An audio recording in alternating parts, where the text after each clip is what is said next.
Okay, we're going to talk about using good form in our plow.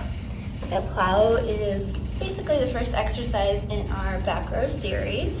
So in this, we're working the muscles of the back, particularly those lower traps here, and stabilizing the shoulders. So let me show you how it should look. We're sitting up straight and tall. We have a nice flat back here. My legs are extended, and I'm just gonna hug the sides of the carriage with my fingertips long and pull back, and then return. Good, exhale, press back, and inhale, return. So you can see that the straps or the ropes on the carriage are nice and taut the whole time. Let me show you what I sometimes see in class is that we'll have a nice little push back, but then they'll get a little loosey-goosey, and let those handles just kind of swing. Can you see how those ropes kind of sag down? That's how I know somebody's kind of using some push and momentum and just letting the springs pull them backwards. So we want what we call a concentric contraction and an eccentric contraction, so that just gentle return there. Good.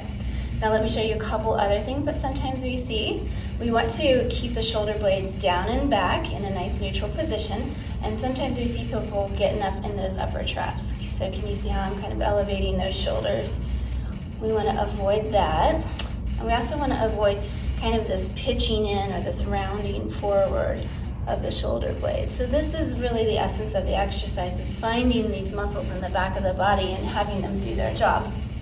So one key to think of, and I got a good shirt on for this, is to think of this bottom triangle of your shoulder blade and that bottom triangle pulling inward and downward together. And when I do that in the back, that opens everything up in the front and keeps my shoulders from rolling forward and hiking up and getting into those upper traps. So if you can visualize that, or another cue is imagine squeezing a pencil, which is really good for this little strap there. You can imagine there's a pencil there and you're squeezing in between your shoulder blades. That will again help open those pecs. So if you're somebody who's really tight in the pecs, this is one of those exercises that'll be a challenge, not because of the strength in the back, but because of the tightness in the front. So just another great example on how that muscle balance from front to back is really important.